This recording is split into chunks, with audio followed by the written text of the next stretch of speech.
કૌભાંડ થયું છે એમાં મને તો એવું લાગે છે જે મોદી સાહેબ કહે છે કે હું ખાતો નથી, ખાવા દેતો નથી, બરાબર, પણ આ અધિકારીઓએ કાંઈ ખાધું નથી, આ સીધું જમી ગયા, ખાવાને બદલે જમવાનું ચાલુ કરી દીધું.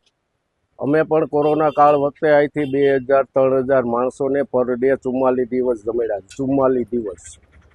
હું એના બિલ જોતા હોય તો હું રજૂ કરી હતી. હવે અમારે 44 દિવસ 3250 થી 3000 માણસને જમાડવાનું બિલ 7 લાખનું છે, 7,45,639 રૂપિયાનું. પછી 3 દિવસ હતા, અમે 44 દિવસ જમાડ્યા. હા, અહીંયા કાજુ કતરી નહોતી, અમારે રોટલી શાક જમતા. હા, અધિકારીઓને આપવી પડે ને, પબ્લિકના ટેક્સના પૈસા છે ને, આ ક્યાં કોઈને ખીચા ના દેવાડે. તો એ લોકો આ મિજબાની કરવા જ કદાચ ડિમોલેશન કર્યું હોય તો કોને ખબર. આ લોકો માટે સખતમાં સખત કાર્યવાહી થવી જોઈએ. લાગતું તો નથી, પણ નેહલભાઈ સુપલ, સ્ટેન્ડિંગ કમિટીના ચેરમેન શ્રી પીપળિયાભાઈએ થોડી કામગીરી સારી કરી છે. એના ઉપર થોડો ભરોસો છે કે કદાચ આ લોકો કાર્યવાહી કરશે, કે આ લોકોના બિલ મંજૂર નહીં કરે એવું લાગી રહ્યું છે. અમને તો અત્યારે અચરજ જ લાગે છે એકદમ, કેમ કે તમે 2 દિવસથી આ બધું જોતા જ હશો.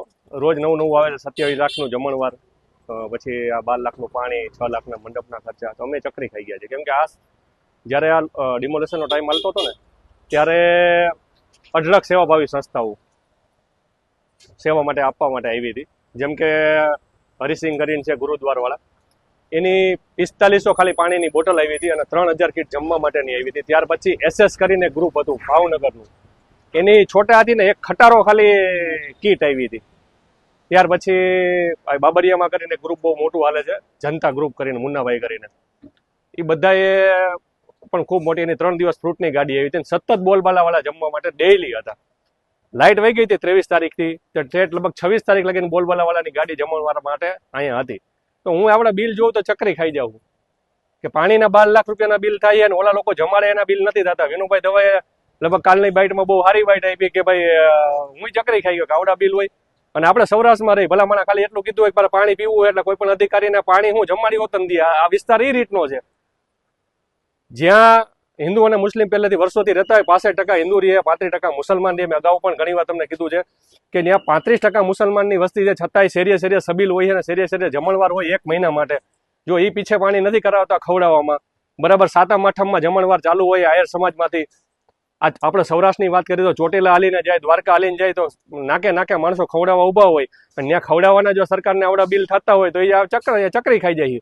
તો આ તો સારું કહેવાય નથી થતું. બાકી 1000 માણસો કોઈ નો કરે નારાયણ ને 1000 માણસો મરી ગયા હોય, અને જો પબ્લિકને નહીં ને આ લોકોને જો અગ્નિદાહ દેવાનું થયું હોય તો લાકડાનું બિલ ચંદન જેવડું કરી દે. કાર્યવાહી તો જો ભાઈ ઉપલા અધિકારી છે, અત્યારની ઉપરની બોર્ડ જે બેઠી છે, આ જે 5 જણા હોય, આપણે તો ઓછી ખબર પડે એમાં, જે સ્ટેન્ડિંગ કમિટી છે, મેયર છે, એને બહુ સારા આમાં ટૂંકમાં ધ્યાન આપે છે અત્યારે આ બાબતમાં, અને અમારા કોર્પોરેટરો પણ. તો આ બધા ભેગા થઈ અને આનું કાયમી માટેનું નિવારણ આવવું જોઈએ, કેમ કે આ બોજો આપણા બધા માટે જ છે. આ 27 લાખ રૂપિયા જો પેલા કહી દીધું હોત તો આ અમે જમાડી દેત બધાને, કોઈ પૈસા નો જ જોતા. તો સરકારી તિજોરીમાં પડ્યા રહે તો સારા કામમાં તો ઉપયોગ થાત.